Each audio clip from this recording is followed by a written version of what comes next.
Clerk will call the roll. Glenn Whitley, County Judge. Here. Roy Charles Brooks, Commissioner Precinct 1. Present.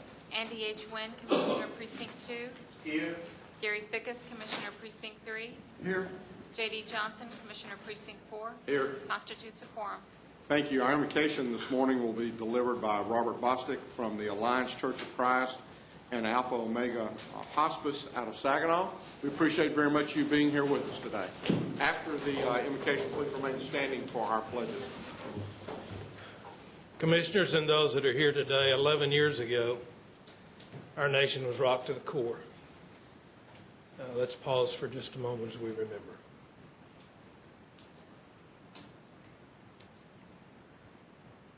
Father, today in the presence of you, we ask that you be with this court, that you be with them individually and collectively as they make decisions for those of us who live in this county. I pray, Father, that today that you bless not only them but their families who share them with us, and bless the decisions that are made today.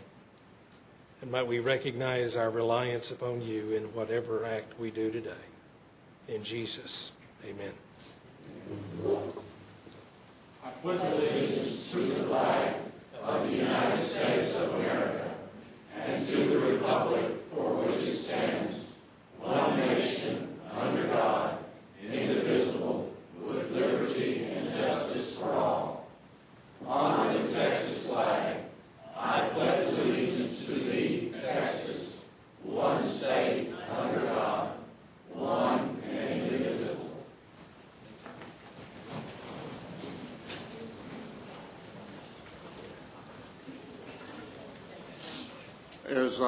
As Reverend Bostic indicated, today is the anniversary of 9/11. I don't think there's a one of us who doesn't remember where they were on this day 11 years ago. It's one of those events where we'll always remember that. That being a sad one, you know, I think back over the events of my life that you do remember, and you know, the first man on the moon. Unfortunately, the 9/11 is one that will stick with us and be with us forever also. I would hope that today, as we close the court, that we close it in honor of first responders. Responders not only with, you know, obviously in New York, but the first responders who are always prepared to go into harm's way to protect us. And so today, if that's all right with the rest of the court, then we'll close in honor of our first responders. Thank you, Your Honor. Members of the Court, we have several announcements as relates to the agenda. Actually, three. We found some language that we needed to correct under the Administrator's section under both items 9A, 3, and 5. They're just in the court communication, and there's a revised court communication in your red folder. It's also been added to the electronic court communication. So we have those two particular issues. And then finally, members of the court, under elections, item 9D2, this concerns the election day polling location changes to the general election.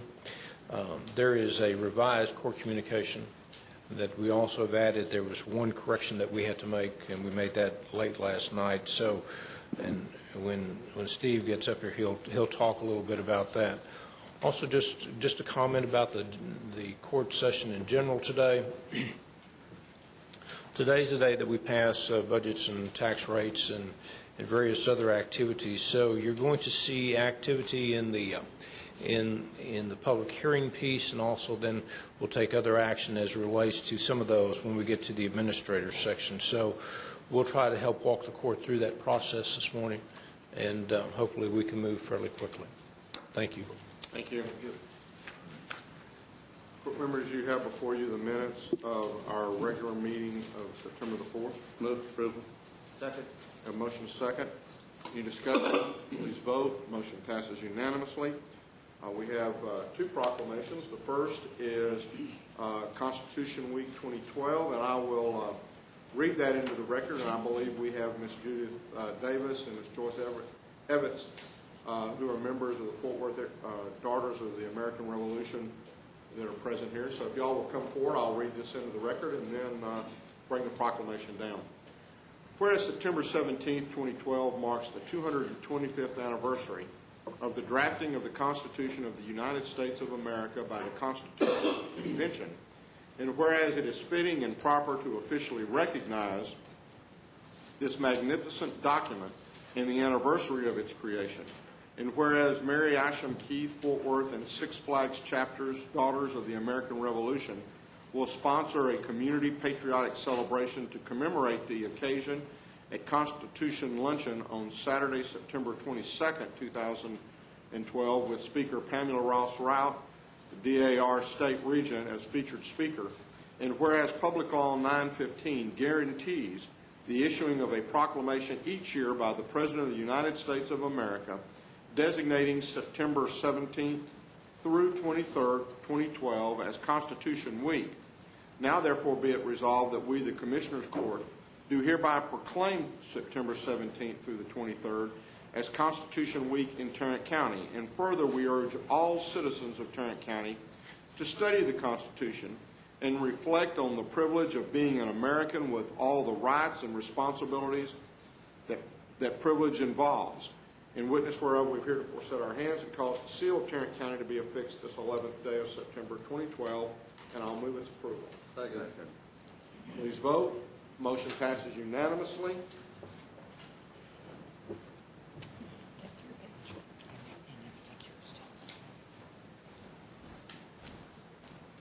Get y'all come forward here and we'll get a picture.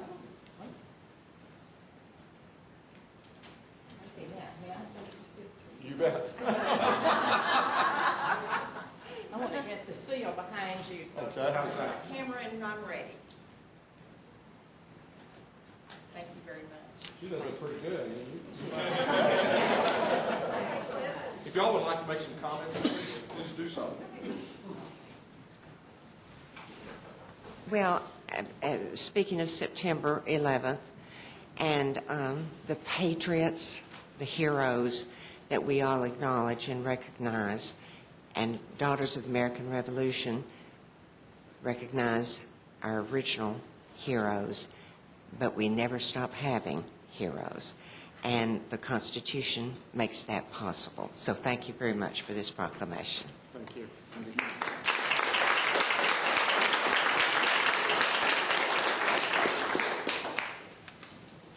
Our next resolution, Commissioner Johnson. Yes, thank you, Judge. I have a proclamation for American Council of the Blind Day. If you would please read that into the record. You bet. Whereas the American Council of the Blind of Texas was founded in Waco in 1978 as an affiliate of the American Council of the Blind, and whereas the ACBT state motto is "Together Everyone Achieves More," and its mission states that it strives to increase the independence, security, and equality of opportunity, as well as to improve the quality of life for all blind and visually impaired people. And whereas the Fort Worth and Dallas chapters have joined together to co-host the 34th annual ACBT State Conference, September 27th through the 30th.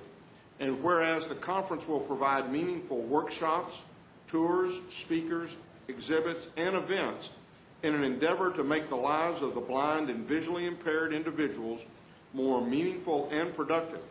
And whereas the Dallas and Fort Worth chapters have joined hearts and hands in planning this conference, expanding the agenda to include our youth, who are the future of the American Council of the Blind. And whereas the goal of this conference is to make the event informative, educational, and exciting and entertaining for all, now therefore be it resolved that we, the Commissioners Court of Tarrant County, do hereby declare September 29th, 2012 to be the American Council of the Blind Day in our community, and to ask all citizens to join in promoting independence and full participation for all of us in every aspect of life. In witness whereof, we've heretofore set our hands and caused the seal of Tarrant County to be affixed this 11th day of September 2012. I move for its approval. Second. I have a motion and a second. Please vote. Motion passes unanimously. And I believe this morning we have Ginger Kraft, the first vice president, Sheila Derrick, treasurer, and Heidi Swan, secretary. And I believe that's the first time in several years that Alan Cole hasn't been here. Mr. Cole had a doctor's appointment. He couldn't. I understand doctor appointments. Yes.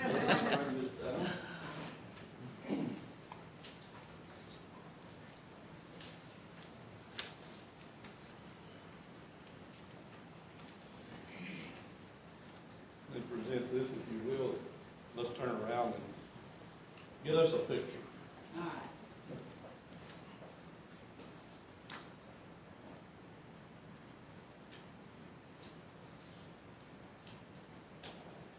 Did you get yours? Not yet.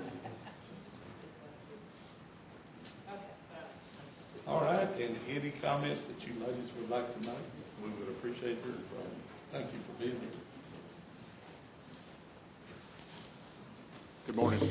Good morning.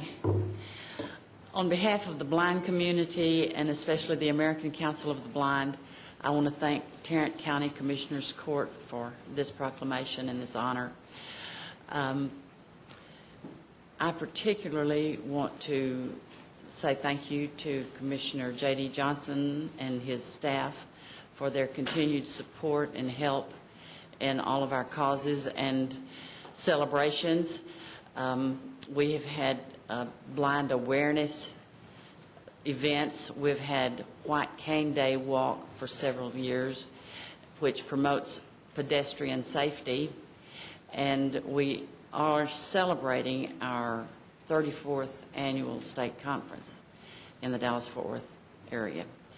I would be remiss if I didn't particularly thank Steve Townsend from Commissioner Johnson's office, who has been a steadfast supporter of the blind. If you live in Tarrant County and you're blind, you have a friend in Steve Townsend. Last year, he's been to all of our events, and last year he came to the White Cane Day Walk and put on a blindfold and got a white cane and walked with us. And no, Mr. Johnson, we didn't give him a guide dog.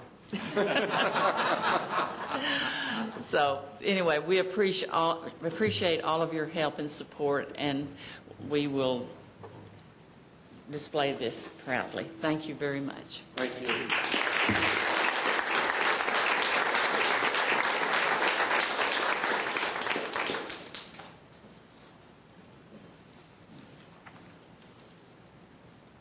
Court members, you have before you our consent agenda.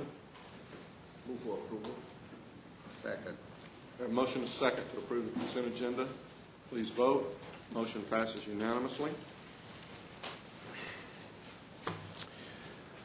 Your Honor, members of the court, we actually have 7 different public hearings this morning. The first 2 deal with the budget issues. The second 2 deal with CDBG, and the final 3 are transportation related, and I will do the first 2.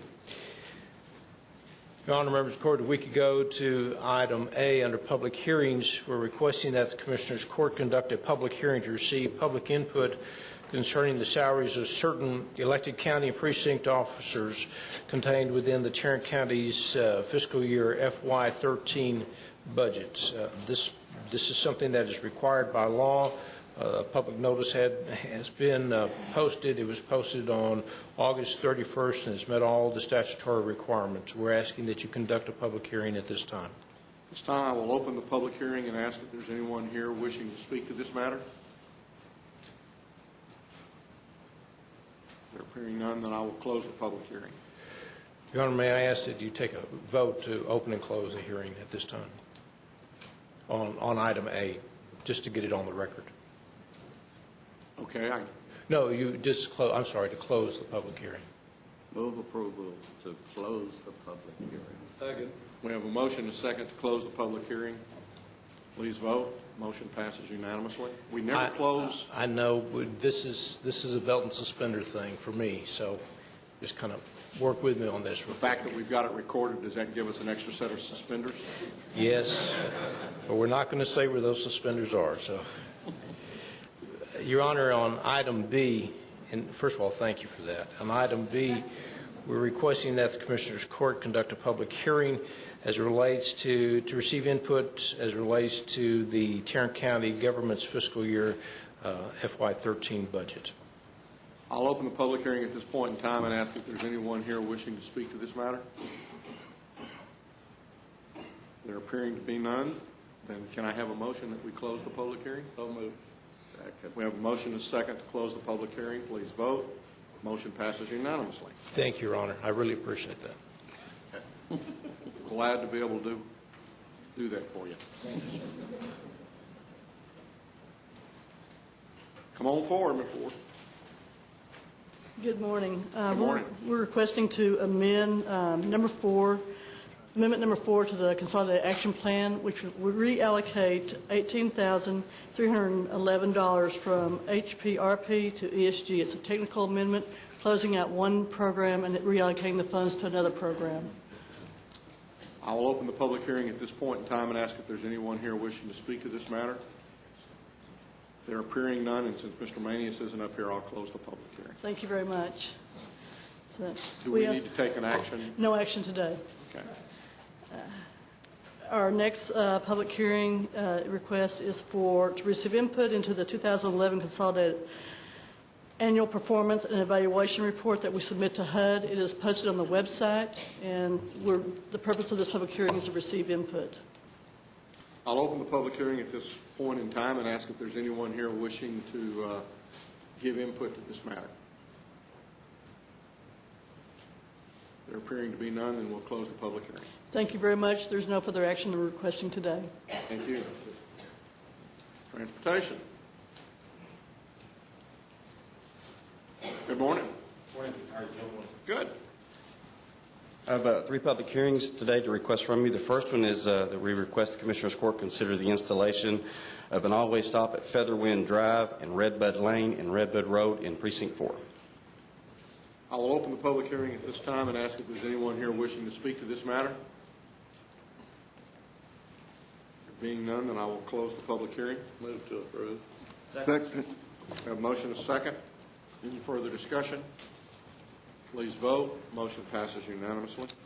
Thank you. Next public hearing is requested that Commissioners Court consider the installation of a stop sign on Wendy Ryan Way at Winscott Plover in Precinct 1. Wendy. You said Wendy White. I'm sorry. Wendy Canyon Way in Precinct 1. I'll open the public hearing to and ask if there's anyone here wishing to speak to this matter. There being none, then I will close the public hearing. Move approval. Second. We have a motion and a second. Any discussion? Please vote. Motion passes unanimously. And the last public hearing, it's requested that the Commissioners Court consider lowering the speed limit on Avondale Haslett west of State Highway 156 from 45 miles an hour to 40 miles an hour in Precinct 3. I'll open the public hearing at this time and ask if there's anyone here wishing to speak to this matter. There being none, I will close the public hearing. I move approval. Second. We have a motion and a second. Any discussion? Please vote. Motion passes unanimously. Thank you, gentlemen. Thank you. Mr. Manius. Thank you, Your Honor. Members of the court, we go to item 1 under the administrator's section. We're requesting that the court approve the compensation expenses and allowances for certain county and precinct officers as required by Chapter 152 of the Texas Local Government Code. Move approval. Second. We have a motion and a second. Any discussion? Please vote. Motion passes unanimously. Members of the court, we can go to item number 2. We're requesting that the court approve the Tarrant County fiscal year 2013 budget at the highest level cost center and count group categories as follows. General Fund, $428,940,490. Road and Bridge Fund, $30,466,783. And Debt Service, $32,089,712 for a total of $491,496,985. Move approval. Second. We have a motion and a second. Any discussion? Please vote. Motion passes unanimously. Members of the court, if we could go to item number 3, we're requesting that the court approve Tarrant County government's tax rate for tax year 2012 as follows. Maintenance and operations, .239938 per $100 valuation. Interest and sinking, which is the debt service fund, of .024062 per $100 evaluation for a total tax rate of .264 per $100 valuation. This is the same tax rate as the current tax rate. Move for approval. Second. We have a motion and a second. Any discussion? How long has this been our tax rate? Over 10 years. Over 10 years. That's correct. We've had the same tax rate. Yes, sir. No, we've lowered it Have we lowered it? a couple times. We lowered it in I know we haven't increased it for at least 10 years. But it hasn't been raised in over 10 years.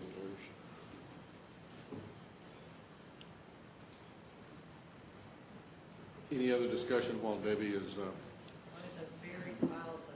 So it would be a true statement to say that the tax rate over the past 10 years has either remained flat or been lowered, but never raised. That's correct. Correct. Thank you. please vote. Motion passes unanimously. Members of the court, a week ago to item number 4, we're requesting that the Commissioners Court approve the Tarrant County Hospital District's fiscal year 2013 budget as presented in your court communication. Move approval. Second. We have a motion and a second. Any discussion? Please vote. Motion passes unanimously. Members of the court, a week ago to item number 5, we're requesting that the Commissioners Court approve the Tarrant County Hospital District's tax rate for tax year 2012 as follows. Maintenance and operation, .226210 per $100 valuation. Interest and sinking, which is a debt service fund, is .001687 per $100 valuation for a total tax rate of .227897 per $100 valuation. This is the same as the current tax rate. I move approval and congratulations to the hospital district for outstanding services again. I will second the motion. We have a motion and a second. Any discussion? Please vote. Motion passes unanimously. Okay, I want to go back and just make sure of something. I probably slept through that vote. But when you were talking about the budget, you broke that down into various categories, and I thought you went straight from that into the tax rate. Did we actually have a vote? Yes, sir. We did actually vote on the dollar budget as well as the, okay, I just, No problem. you guys, yeah, that's right, it's Keep Monday. us honest.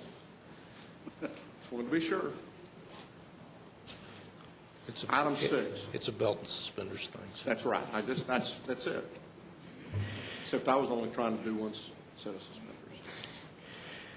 Your Honor, members of the court, a week ago to item 6, we're requesting that the Commissioners Court approve the Tarrant County Emergency Service District Number 1 fiscal year 2013 budget and tax rate of .064 per $100 valuation for tax year 2012. This is the same tax rate as the current tax rate. Move for approval. Second. And the same compliments to the Emergency Services District. We have a motion and a second. Any discussion? Vote. Motion passes unanimously. Members of the court, on item number 7, we're requesting that the Commissioners Court approve the Tarrant County 911 Emergency Assistance District's fiscal year 2012-2013 budget. Move approval. Second. We have a motion and a second. Any discussion? Congratulations to them also. One more year. Please vote. Motion passes unanimously. Members of the court, we can now go to item number 8. We're requesting that the court accept a General Victim Assistance Direct Services Programs grant award from the Governor's Office as it relates to the District Attorney's Office Victim Assistance Unit. Move approval. Second. How much money? The grant is for $58,352. There's a cash match and an in-kind match for a total budget of $72,940. Please vote. Motion passes unanimously. Members of the court, if we could go to item number 9. We're requesting that the court accept a General Victim Assistance Direct Services Programs grant from the Governor's Office. This relates to another victim assistance program. This is for the continuation of the Sheriff's Victim Assistance Program. The grant amount is $27,111. Move approval. Second. We have a motion and a second. Any discussion? Please vote. Motion passes unanimously. Your Honor, members of the court, if we can go to item 10, we're requesting that the Commissioners approve the reappointment of Dr. Sandra Parker as the Tarrant County Health Authority in accordance with Section 121.033D of the Texas Health and Safety Code. Move approval. Second. We have a motion and a second. Any discussion? Please vote. Motion passes unanimously. And then finally, members of the court, on item number 11, we're requesting that the Commissioners Court consider and approve a within-region travel request for JP Precinct 2. Move for approval. Second. We have a motion and a second. Any discussion? Please vote. Motion passes unanimously. Thank you, Your Honor.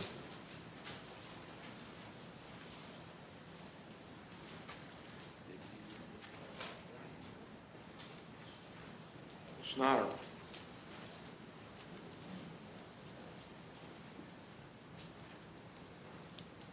By the way, it was 1992 is the last time the tax rate was less than what it is today. So, Risk Management, 1992 is the last time that the tax rate was less than what it is today.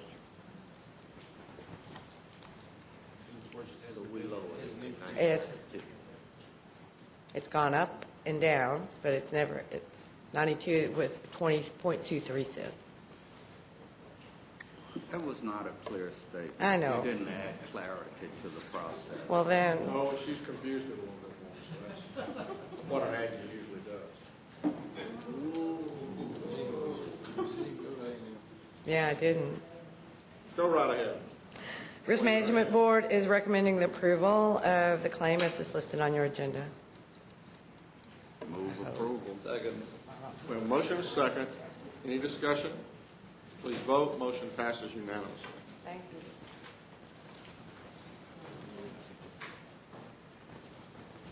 Mr. Rayburn. Chester. Good morning. Good morning. Elections has 4 items for your consideration. Number 1 is the approval of appointments of election judges and alternate judges for a 2-year period. These are nominations made by the political parties according to state law. Move approval. Second. We have a motion and a second. Any discussion? Please vote. Motion passes unanimously. Item 2 is polling place changes that will be effective for the November 6th election. This is the item with the revised backup, which includes a change that we added yesterday for precinct 4369. Move approval. Second. We have a motion and a second. Any discussion? Please vote. Motion passes unanimously. Item 3 is a request to combine precincts at polling places for the November 6th election. This allows us to have a single set of election officials at polling places that serve multiple precincts. Move approval. Second. We have a motion and a second. Any discussion? Please vote. Motion passes unanimously. And our last item is a request for permission to conduct a voter registration drive at county buildings, sub-courthouses, from 7 a.m. to 7 p.m. on October 6th, 8th, and 9. Move approval. Second. We have a motion and a second. Any discussion? Please vote. Motion passes unanimously. Is this something that we do regularly, the voter registration drive? Yes, sir. Before the general elections, we do every other year.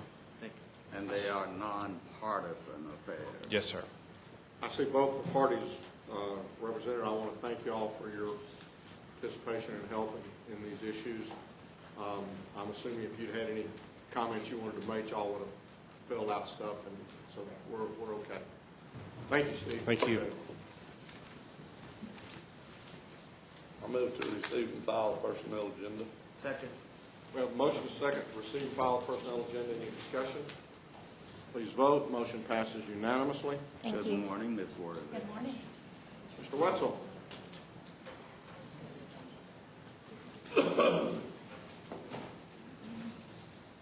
Your Honor, as Mr. Wetzel comes to the microphone, on this particular item, we're going to ask that actually in the court communication, there are 3 different documents. We're going to ask that the court approve 2 of those. That will be the Texas Prosecutor Development Project Addendum, and then also the prosecutor, the transfer agreement as it relates to the criminal courts case management system. We're not going to ask that you approve the 2012 master and a local agreement at this time.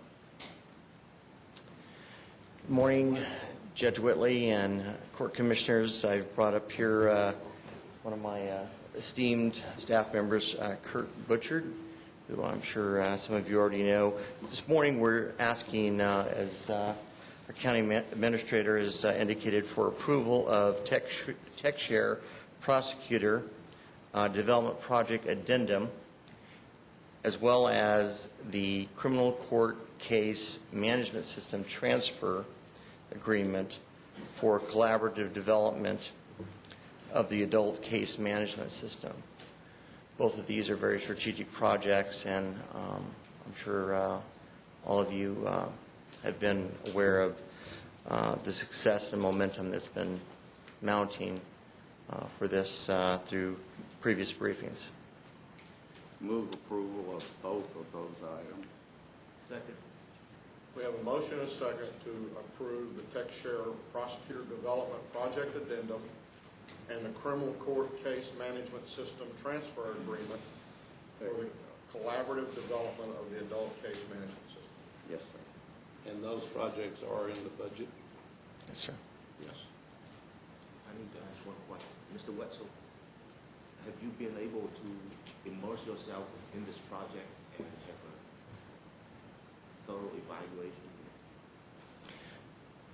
I have come up to speed considerably since the last time we've discussed this, about 4 or 5 weeks ago, and I think this is a tremendous opportunity for the county and, in fact, counties throughout the state to share costs, reduce the total cost of ownership, result in higher quality software outcome,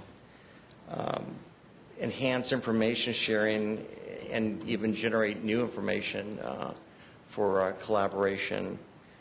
It's got tremendous synergy and collaboration potential. It's very exciting, and I believe this is the right thing to do. And I'm learning more about it every day. This is an evolving process, but I am very comfortable with where we're at now and looking forward to many years. You have to look at the big picture on a project like this, and it is very compelling. Commissioner Wynn. Any other discussion? Please vote. Motion passes unanimously. Thank you. Thank you. Come on forward, Jack.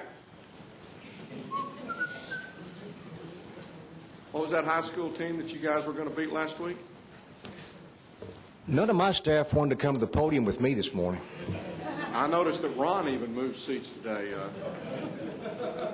I've got a couple of tickets for next year's Arkansas and Monroe game I'd be willing to let go for cheap. I was in Little Rock Saturday night in section 17, row 35, seat 5. None of your prayers have helped yet. Sure they did. Monroe won. I look for myself in the obituary Sunday. I'm not there yet. But I did talk to You got Alabama this week, so it's going to be an easy week for you, isn't it? I did talk to an elderly Louisiana Monroe fan in the audience. I mean, in the lobby Sunday. This is my hometown paper. Elderly means he's older than most of y'all.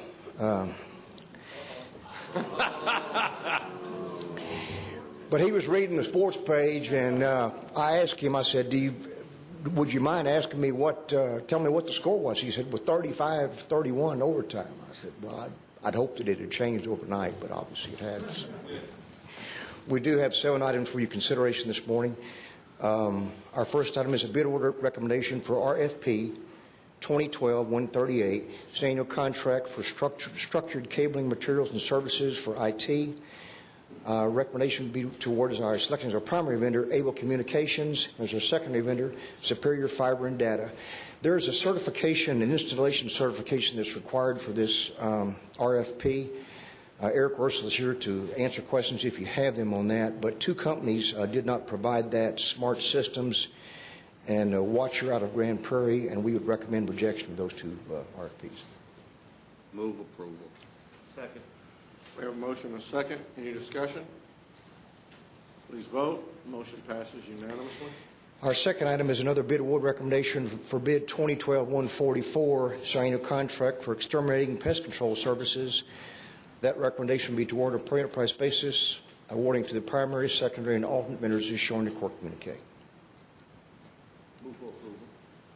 Second. We have a motion and a second. Any discussion? Please vote. Motion passes unanimously. Our item number 3 is another bid award recommendation for RFP 2012-157. This is a contract for hardware and software maintenance support for our RICO printers. That recommendation will be toward the RICO Americas Corporation. Move approval. Second. We have a motion and a second. Any discussion? Please vote. Motion passes unanimously. Item number 4 is also a bid award recommendation for bid number 2012-158. This is a contract for pagers and paging services. Our recommendation will be toward a per enterprise basis, awarding to new vendor, our new primary vendor, USA Mobility Wireless, and as our secondary vendor, American Messaging Services. Move approval. Second. We have a motion and a second. Any discussion? Please vote. Motion passes unanimously. Item number 5 is also a bid award recommendation for bid 2012-166. This is a contract for lime slurry and hydrated lime. Our recommendation will be to award on a per enterprise basis and a discount from list price, awarding to the primary vendors as shown in the court communique. Move approval. Second. We have a motion and a second. Any discussion? Please vote. Motion passes unanimously. Item number 6 is an item in regards to RFQ 2012-135 for AHV test adjustment and balancing for facilities management. We are seeking approval to conduct negotiations with the 4 vendors as shown in your court communique. Move approval. Second. We have a motion and a second. Any discussion? Please vote. Motion passes unanimously. And number 7 is an RFQ number 2012-137. This is for professional engineering services and construction materials testing and geotechnical engineering testing. We're asking the same thing from the court to conduct negotiations seeking your approval to the 10 vendors as shown in the court communique. Move for approval. Second. We have a motion and a second. Any discussion? Please vote. Oops. You're going to conduct negotiations with 10 vendors? How this works for both of these, they have met the minimum qualifications, the 10 vendors. We start at the top. The 10 are on that approved list. If the negotiations aren't successful with the first vendor, we go down the list. How did you determine who the first vendor was? There was high score.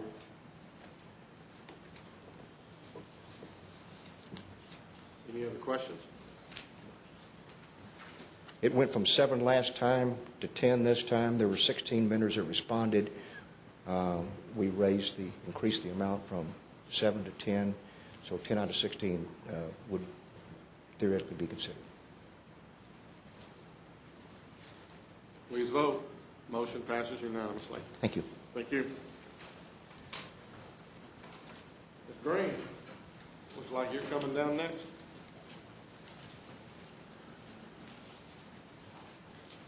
Commissioners, we're requesting you to approve the maintenance and access agreement to provide the county the right to enter upon, maintain, preserve, inspect, and repair the dam at Echo Lake. Move approval. Second. We have a motion and a second. Any discussion? Please vote. Motion passes unanimously. Thank you. Are there any appointments? Being none, then you have before you the claims, including the addendum. Move approval of the claims, including the addendum. Second. We have a motion and a second to approve the claims, including the addendum. Any discussion? Please vote. Motion passes unanimously. Briefing items, Mr. Maynes. Thank you, Your Honor. Members of the court, we have two items to bring to you this morning. The first one concerns our cash flow reserve analysis. Be a general discussion with the court. Ms. Tidwell is here to address the court at this time.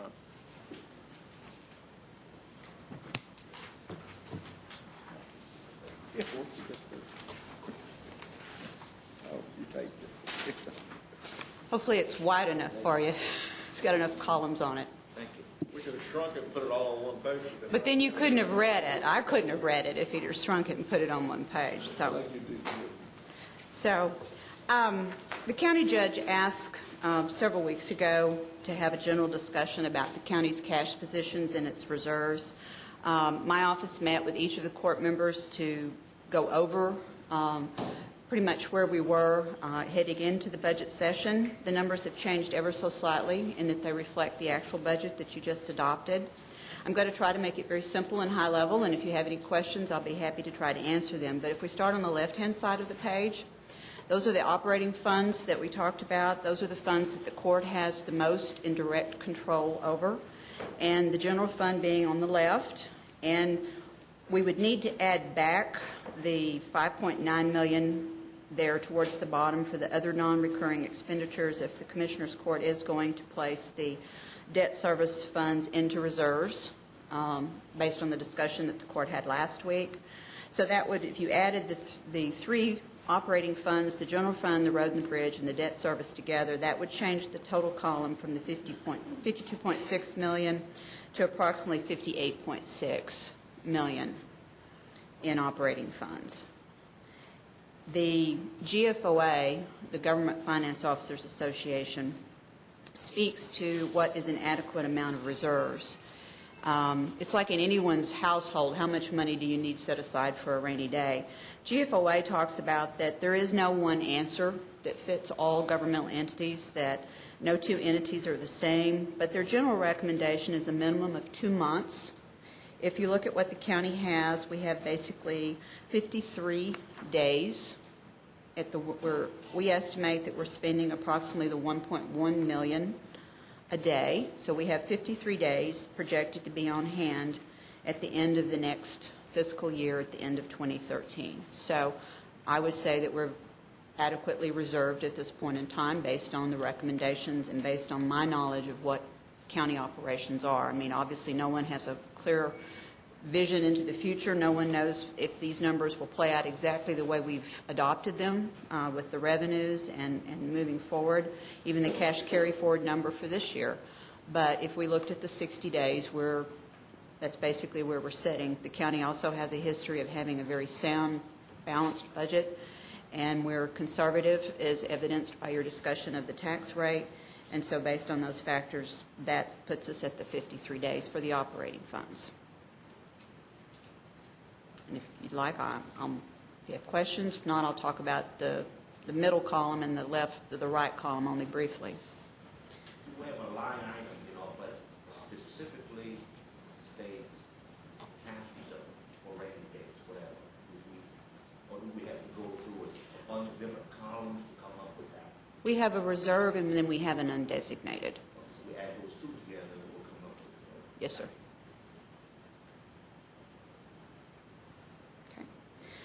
Moving into the middle columns, the one other comment I'd make about the county's generation of cash and the fact that our budget is always, the revenues are excessive expenditures. We have, over the last several years, had a practice of spending our cash, extra cash we'll call it, for capital items. So we move over to the non-debt capital column. Obviously, the current level of expenditures, the county is not currently generating cash that would continue to sustain that same level of expenditures, but that's not a problem because you simply look at that each year and make a determination of your capital needs and how you're going to fund those, be it through debt issuance or through the cash that you have on hand. We move into the more or less what's called an enterprise fund, which are your group and your insurance funds, your resource connection, et cetera. The GFOA also speaks to that. It suggests anywhere from 90 days to a minimum of 45. We spend on an average of about $5 million a month out of the general group insurance fund, and we're sitting at approximately a 45-day level there as well. Somewhere around $8 million would be the exact number for the 45 days. But again, one of the key factors in determining how much you set aside for self-insurance and those type of activities is the willingness of the government to move money from the operating funds to support the enterprise funds as necessary. And so certainly we have the capacity to cover should there be any unforeseen circumstances that would cause that number to not be sufficient. And then the right side of the page is simply presented so that you can see that if you went to the county's financial statements that we have somewhere around $448 million, but that the majority of that is money that is restricted. We've sold debt, and we already have specific commitments or encumbrances for future commitments for the bonded capital buildings and bonded transportation. The grant money, governmental, and the other columns there, those are all items that, while the court has some discretion on how those monies are used, obviously they are restricted, so they're not available for general operations. But the numbers there in the right-hand column would tie back to the county's financial statements as presented. And that would, if someone asks, well, why do you have so much cash? The answer is that most of that is certainly restricted for specific purposes. The approved debt by the voters for the capital projects being the bulk of it. And I guess what I would, in trying to put this together, what I wanted to be sure that the court was aware of and we're all aware of is that, if somebody looks at our monthly financial statements that we put out, those monthly financial statements at the end of June would have showed $448 million worth of cash sitting in the bank. We always talk in terms of there being around 50 to 60 million of cash carry forward, and so it's important to know that represents, for the most part, that represents what we look for in those first three primary funds that you see over here. I would hope that we've talked about a strategic planning meeting sometime this next year. I would hope that as we approach that, or maybe even at that meeting, we talk about what we feel like the reserves need to be in not only the general road and bridge and debt service, but also in that next set of columns, the debt, non-debt capital group, other self-insurance, resource connection, oil and gas royalty, and then the public health. Now, for all intents and purposes, that public health column is what goes back and forth with JPS to some extent. The resource connection, we said, as far as oil and gas royalty, that would be for capital expenditures. They're estimating at the end of this year, and we're going to approve our capital expenditure budget as we go a little bit further along. I believe that resource connection currently is paying $200,000 to $300,000 a year back to the county for air conditioning or HVAC that was done several years ago. So we might want to look. Correct? That's correct. That's on that column. Right. It's in that column, yeah. Yeah, and that's that, the $200,000 from that standpoint. Right. We might want to take money out of that oil and gas royalty number and move that back and pay that off. But those are things that I think we can talk about as we go forward. What you're seeing over here in the debt service is already an adjustment. I mean, we had been carrying around $1 million in reserve, I believe, in that. It was $1.5 million. $1.5 million. Right. So we kind of reduced that down to $500,000 because that column really, we know what we're going to pay in principal and interest next year.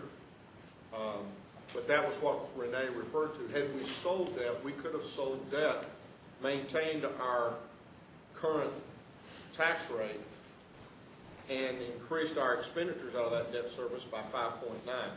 That's kind of what we've talked about maybe as the additional payment on our unfunded liability. But again, I think that's a conversation we have as we go forward between now and the end of the year. I would expect that during the next 6 to 12 months, we'll come to the, we'll come, and I'll work with GK and with the auditor and the budget officer about coming with some suggested reserves for the court to approve as we go forward, and just to kind of look at that overall. GK, have we asked the retirement group what us making a $5 million additional payment would do? Yes, sir. What we've done, we have asked them to give us a schedule, actually two schedules, where we would make a $3 million a year payment for the next 20 years and a $5 million a year payment for the next 20 years to determine just what kind of an impact that would actually make on our unfunded liability. And they've given us a response. Now, we're still reviewing that, and we're going to be bringing that to court. That's what we talked about last week when we put that 5.9 into the undesignated, so that we would see if it would have a significant impact or any impact at all if we would do something like that. Isn't our current rate structured such that the unfunded liability would be paid off over 20 years if we did nothing additional? That's correct. When the retirement system was here... So what it's going to do is it's going to pay it off sooner. But you've also got to keep in mind that what they also do is they smooth out gains or losses or losses, particularly in the market. In 2008, there was a pretty significant loss, which was spread out over a 10-year period of time. The other comment that I wanted to make was regarding the Resource Connection and the Resource Connection Oil and Gas Royalty Fund. That fund is a dedicated fund for the benefit of the Resource Connection, so that it won't get into the position of having to borrow money from the county for maintenance and repairs on county-owned facilities.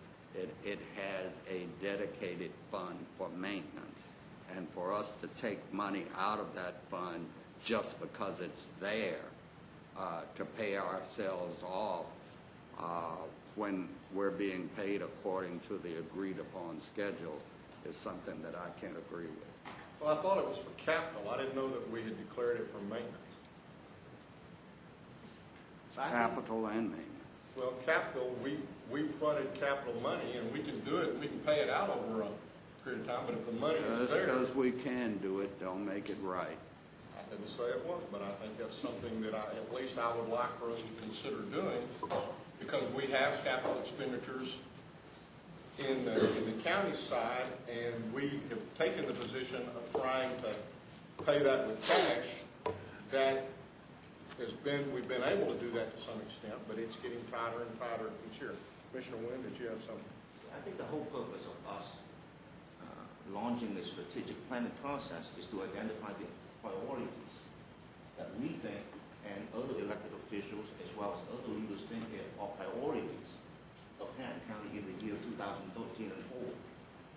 And before we can allocate our limited cash reserve towards those priorities, we have to look more at a holistic point of view. We have the cash reserve. We have to talk about the unfunded liability, what we want to do with that. We have to set a goal. Is 85% funded ratio, is that good enough?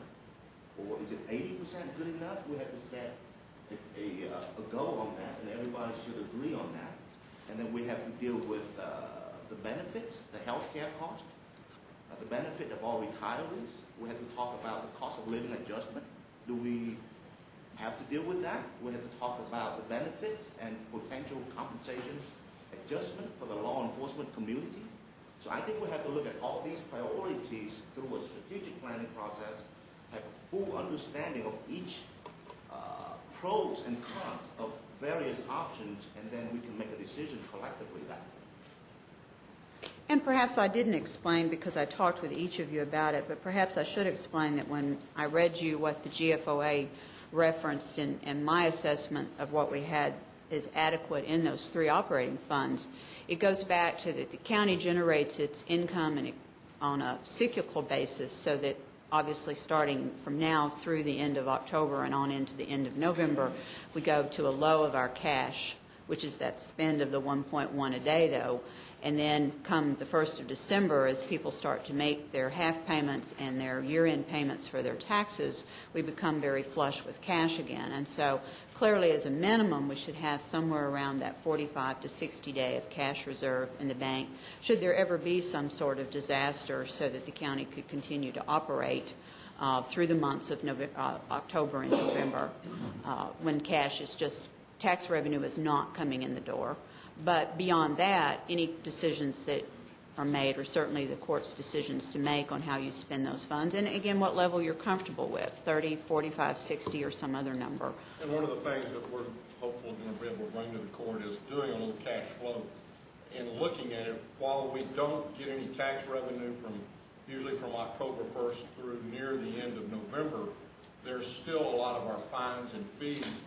And I believe an earlier estimate that we had done showed that the low point in there might be around $30 million. Right, 30 to 33, I think it was. So those are numbers that we'll bring to you. And again, as Commissioner Wynn mentioned, I think that's something that we look at either during the strategic planning process or in an individual work session. I appreciate you bringing this forward. I think it'll help us answer the public's Thank you. Thank you, Renee. Your Honor, this is not specifically on the agenda, but it falls under our budget discussions. And that's the study that we agreed to do for law enforcement salaries for next year. We agreed upon a March deadline for completion of that study. That means we've got to get after it. The committee needs to be structured. We need to know who's going to be in charge of calling these meetings, driving this train. We need to have a global meeting with that committee, with the Hague Group, in order to determine the parameters of the study and exactly what information we want them to generate for us, so that we'll have the information that we need come budget time next year to make the proper decisions. We need to start this process and not let it drag out, so that we don't have time to do what it is we need to do. I would say that we had a meeting yesterday of our benefits committee. We mentioned this whole process at that point in time. PBC, United Healthcare, Towers Watson have indicated that they would be back to us by the end of April with some recommendations regarding a lot of this, a lot of it as it pertains to our benefits, employee benefits deal. I think, GK, you indicated last week that you were going to move forward, and you pretty well made the commitment. We, as you said, Commissioner, March 31st, we may try to move that to April 30th so it can coincide with with this PEBC and with the whole benefit look-see. And again, yesterday's meeting, we had audit, budget, HR, and in the particular. Commissioner Brooks, you had asked who's going to lead that. I intend to lead the process on at least 4 different issues that are pretty important to the court that we're going to deliver and have you all participate in. That should conclude prior to March 31st or April 30th. And one of those is the Hay study. I've already talked with Ms. Glenn about that so that we can get that thing going. And as the judge said, we talked a little bit about employee benefits yesterday. Those discussions will be brought to the court to have. We need to make sure that all of you participate in those discussions so that you can have input to the final solution. So I intend to lead that effort unless the court directs me otherwise. I just want to make sure that when it comes to the law enforcement piece, that there are representatives of law enforcement involved in the process. Right. And Commissioner Johnson sits on that committee, and it was my intent, and I was under the impression we would use that group to work through the law enforcement piece of the Hay study. Why don't you go ahead and, if you wouldn't mind, present to us maybe the various committees that will help you in that process, so we can make sure that we feel comfortable that everybody's represented. If that's okay, I'll do that next week, if that's okay with the court. With tremendous respect for Commissioner Johnson and his expertise in law enforcement, he's not a representative of law enforcement. But we've got a representative. We actually have, the Sheriff's Department has a representative, the constables have a representative, the Law Enforcement Officers Association has a representative on that. Very good. Budget, audit, HR, myself, obviously Commissioner Johnson leads that effort. I'll bring those committees to you in that process next week, Your Honor. Okay. Thank you. Members of the Court, if we're ready to move on, then we'll go to item B, which is an update on the West Nile virus. There'll be two presenters on this. Dr. Parker will begin the presentation. Good morning. Good morning. Thank you for the opportunity to address the court today. The majority of the presentation today will be conducted by David Jefferson, the Environmental Health Services Division Manager. I'm here to tell you that over the 2012 arbovirus season so far, 250 cases of West Nile infection have been reported to Tarrant County. Based on the date of onset of disease, we are seeing an overall decrease in the cases in Tarrant County, but at a low level that would typically be seen at this time of the year, although preceding, as we all well know, has been a very atypical year. And David is going to discuss the spraying that has commenced in the unincorporated areas of Tarrant County and will both be available for questions. Your Honor, Commissioners, first things first, West Nile virus and mosquitoes. Since about the middle of August, the trend, which we kind of expected and hoped for, has been down, and it continues to go down.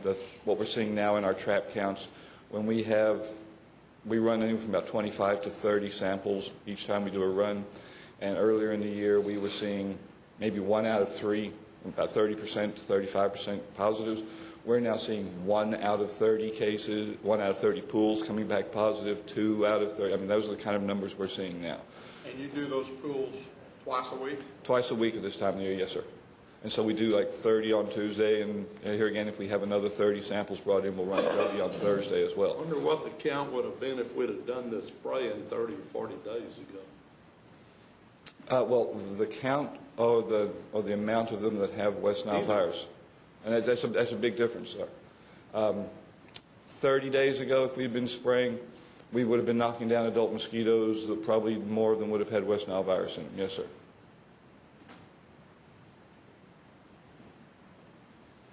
Okay. As to the spraying activities, we split the county up into approximately 50 miles of road parcels. That's about what you can do in the night reasonably. If there's any problems, you slow down a little bit. If you're lucky, you get a little bit more. I broke it up into 13 parcels across the county. And we started last night, the first one, making sure we got everything right the first time. And then parcel number 1 was up in the northwest quarter of the county, from basically around Azle up to Briar and that neck of the woods. Our plan tonight is to move over to the other side of Eagle Mountain Lake and move over towards Precinct 3. And then when we finish with that, we'll move down into the south half of the county and swing around across the south half of the county. We are looking at having a private contractor join us to do this, and if everything goes well, weather permitting, and that's a big one because they're talking about weather coming in towards the end of the week, we may be able to get this finished by the weekend. So, very good. Are you still planning on doing this 3 times in each area? No, sir, because we don't have the West Nile virus and the mosquitoes, we're doing it 1 time in each area because we're knocking down adult mosquitoes. We're not knocking down it like in a target area where you have targeted situation where you've got a cluster or a hotspot or something where you go in and try and break down the breeding cycle while the larviciding takes effect. The targeting is especially good for that. We're doing a general overall spraying, knocking down the adult mosquitoes. So we get 8 or 10 updates a day on West Nile. Have you told us that you're only going to do it once instead of the 3 times before right now? I believe we mentioned that to Steve when we were there, but I won't say it was put down in any updates back and forth on the emails. I don't believe so, sir. Thank you. Thank you all. Okay. Your Honor, that's all we have at this time. I have an audience participation form from a Robert Snook. No. Snook? Snook. Does not appear to be here at this time.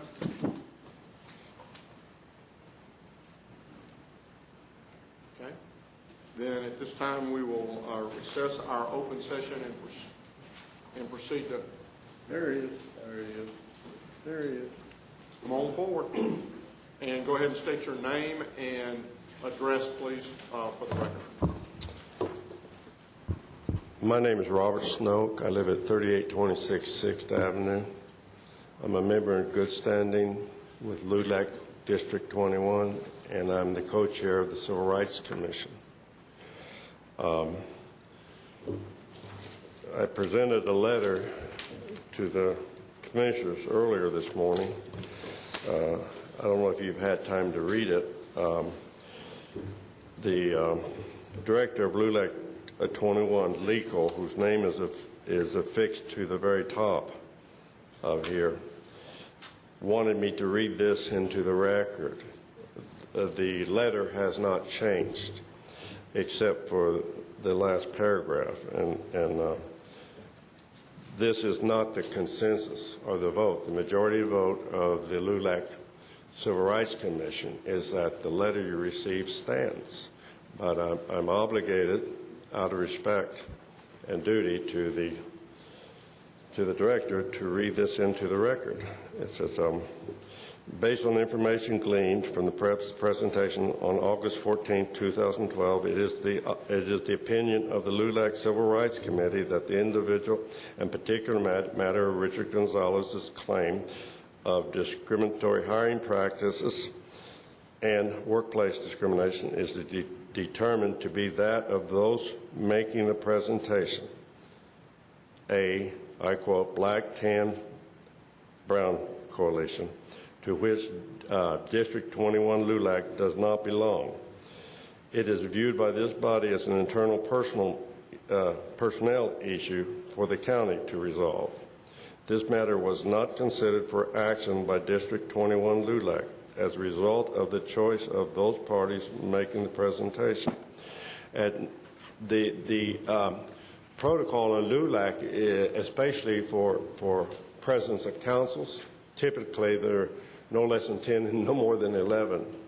But the district LULAC, which is District 21, theoretically can have thousands of councils. So there's only one, in the organizational structure, there's only one higher than District 21, and that's state LULAC.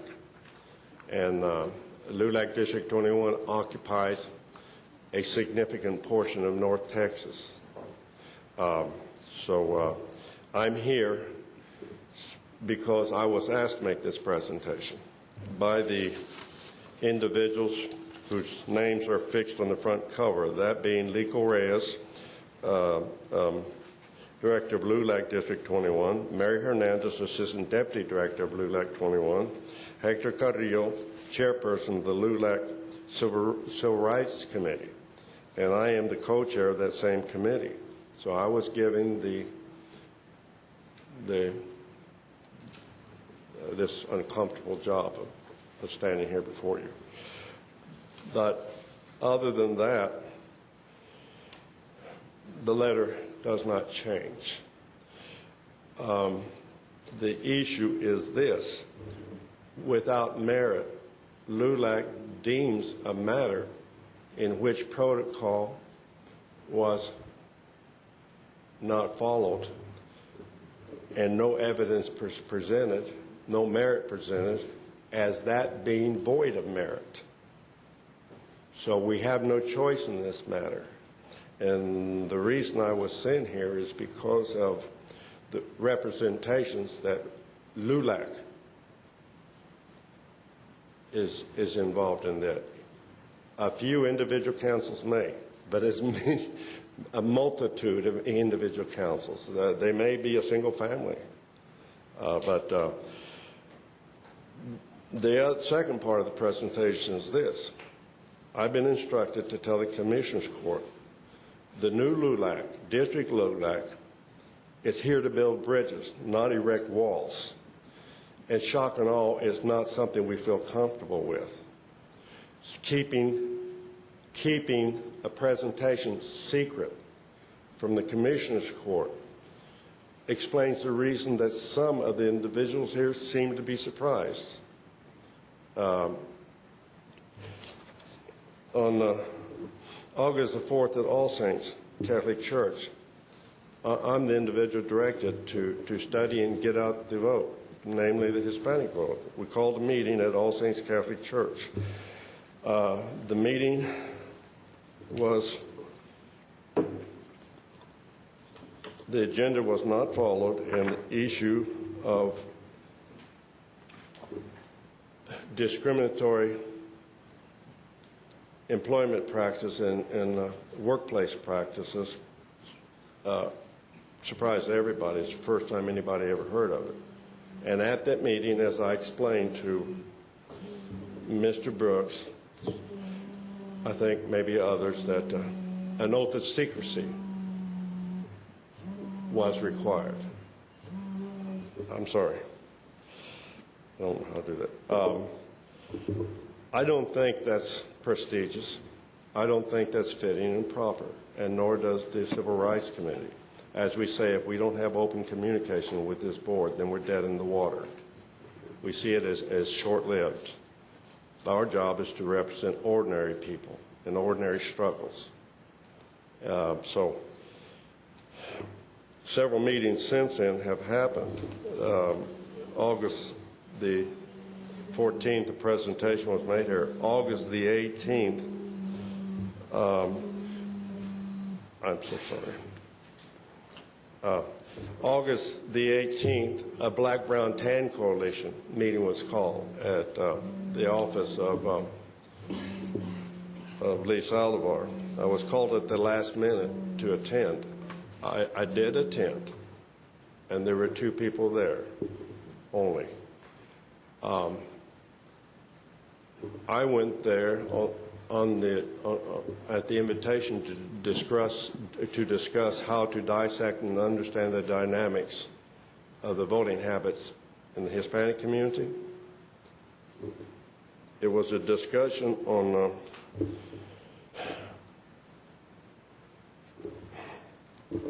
this employment matter, and it was something I left, and nobody was supposed to know. I don't make those kind of commitments. So I left there, and I had another meeting at my house on the 24th for the same reason, to get out the vote. 2 individuals showed up. In my opinion, they hijacked the meeting. Our job right here, LULAC, District 1, is to build bridges, not erect walls. And if we can't lay it out on the table in advance of any presentation, then it's short-lived on our part. It creates distrust. And so we want to advise the council that even though there may be individual councils that make presentations, they can't speak for the district. Mr. Stokes, we appreciate very much you coming here this morning. Because it's not on the agenda, we can't respond, and I'm sure you're... I understand, and I'm sure you understand that Lee Saldivar and I have been friends for life, and J.D. Johnson's aware of that for a long time back, and I feel very comfortable being here. I'm sure I'm going to catch some heat. Well, we appreciate very much you being here today. Thank you very much. Thank you. Commissioner Fickus, before we say something, we have our Empowering Seniors 2012, which will be held on October the 5th And this is an opportunity for anybody that's a senior or knows a senior. If you're 50 or over or younger, we welcome you. We'll have health screenings, we'll have education, we've got food, entertainment. I think a good time can be had, and it's a very, very good learning experience, and also it's a place where seniors can get a number of different health screenings and find out what all's available out there as far as helping them. So it's a great opportunity, and we hope everyone can attend. It is free. Not a fundraiser or something like that. It's not a fundraiser. As a matter of fact, we really try to minimize the cost to the county. So thank you very much. With that, we'll recess our open session and proceed to closed session to discuss items exempted under 551.071, 072, 074, 076, and 087.